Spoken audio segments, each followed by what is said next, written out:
അരുന്ധതി ടീച്ചറുടെ അനുഭവക്കുറിപ്പുകൾ ഭാഗം 2. രചന കൊട്ടാരക്കര ഷാ. അലങ്കാരവും ഫ്ലെക്സും ഒക്കെ ഉണ്ടല്ലോ. എൻ്റെ ഈ ഫോട്ടോ എവിടെ നിന്ന് സംഘടിപ്പിച്ചു? സ്കൂളിന് മുമ്പിൽ ഇറങ്ങുമ്പോൾ ഒരുപാട് ചോദ്യങ്ങൾ മനസ്സിൽ നിറഞ്ഞു. ടീച്ചർ ഇതൊന്നും സത്യത്തിൽ ആഗ്രഹിച്ചതുമല്ല, പ്രതീക്ഷിച്ചതുമല്ല. സാധാരണ പോലെ ഒരു വിടവാങ്ങൽ പരിപാടി, ഉപഹാരം നൽകി യാത്രയയപ്പ്, അതൊക്കെയാണല്ലോ പതിവ്. ഒപ്പിട്ട സ്റ്റാഫ് റൂമിലേക്ക് പോകുമ്പോഴാണ് തൂണിന് സൈഡിൽ ഒളിഞ്ഞു നിന്ന് തന്നെ നോക്കുന്ന കുഞ്ഞി തല ടീച്ചർ കാണുന്നത്. ചമ്മലോടെ ചിരിച്ചു നിൽക്കുന്ന വേദാന്തനെ നോക്കി പുഞ്ചിരിച്ചുകൊണ്ട്, "നീ അടുത്തു വാ." അവൻ പതിയെ അടുത്തെത്തി. "എന്തേ?" വാത്സല്യച്ചിരി വിടാതെ ടീച്ചറുടെ ചോദ്യം. "ടീച്ചർ ഇനി വരില്ല എന്ന് പറഞ്ഞു." ആ മുഖം മ്ലാനമായി. "ആരാ എൻ്റെ കുട്ടിയോട് ഇങ്ങനെ പറഞ്ഞത്?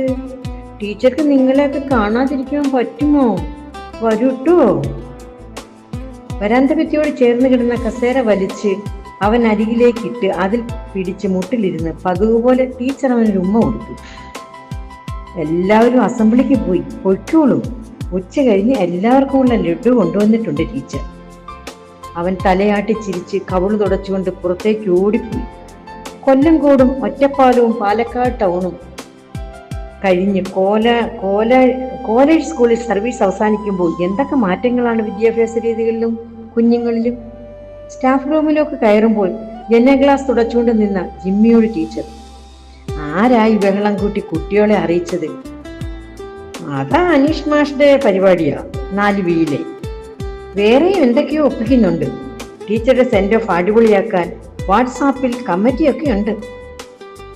ശരി, നീ പോയി ബെല്ല് കൊടുക്കുക ജിമ്മി."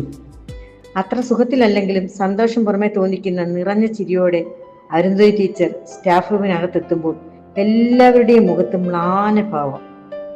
ചിരി വിടാതെ ഉള്ളിലെ നീറ്റിലൊളിപ്പ് ആത്മവിശ്വാസം പകർന്നു എല്ലാവരെയും കൂട്ടി അസംബ്ലി ഗ്രൗണ്ടിലേക്ക്.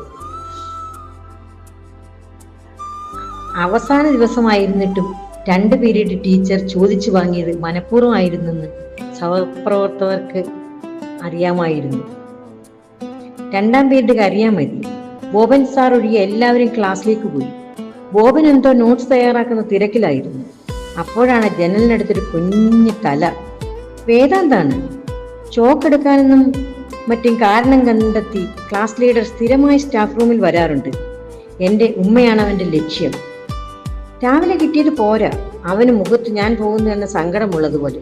"നീ അടുത്ത് വാ, ചോക്കെടുക്കാൻ." അവനത് പറഞ്ഞു മുഴുവിപ്പിച്ചില്ല. ടീച്ചർ എണീറ്റ് ഷെൽഫിൽ നിന്ന് 2 ചോക്കെടുത്ത് കൊടുത്തുകൊണ്ട്, "താഴെ ഇട്ട് ഓടിക്കാൻ സൂക്ഷിച്ചു കൊണ്ടുപോയി മാഷക്ക് കൊടുക്കാം." ഒരു ഉമ്മയും കൊടുത്തപ്പോൾ അവൻ ഹാപ്പിയായി ഓടിപ്പോയി. കഴിഞ്ഞ വർഷം ഇവിടെ ജോയിൻ ചെയ്ത സമയം ഒരു ദിവസം വൈകുന്നേരം സ്കൂൾ വിട്ടിട്ടും പോകുന്നില്ല വേദാന്ത്. അന്ന് എനിക്ക് അവനെ അറിയില്ല. മുകളിലത്തെ നിലയിൽ കറങ്ങി നിൽക്കുന്നു. കൂടെ ഒരു കുട്ടിയുമുണ്ട്. "നീ എന്താ പോകാത്തത്?" ഒന്നും മിണ്ടുന്നില്ല. പിന്നെയും ഞാൻ ചോദിച്ചപ്പോൾ കൂടെയുള്ള കുട്ടി പറഞ്ഞു, "ടീച്ചർ, അവൻ ഉമ്മ വയ്ക്കാൻ നിൽക്കുക." ശരിക്കും ഞെട്ടി ഞാൻ. "ഉമ്മ വയ്ക്കാൻ നിൽക്കിയോ? എന്താ കാര്യം?" "അവന്റെ ലൈലിനെ ഉമ്മ വയ്ക്കാൻ നിൽക്കുക." ഞാൻ ചിരിച്ചുപോയി.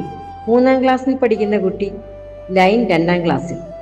ലൈനിനെ ഉമ്മ വയ്ക്കാൻ 3rd ഫ്ലോറിൽ വെയിറ്റ് ചെയ്ത് നിൽക്കുന്ന അവനെ കുറെ നേരം ഞാൻ അതിശയത്തോട് നോക്കി നിന്നുപോയി. ഞാൻ പറഞ്ഞു, "ടീച്ചർ തരാം ഉമ്മ, വാ, നമുക്ക് താഴേക്ക് ഇറങ്ങിപ്പോകാം."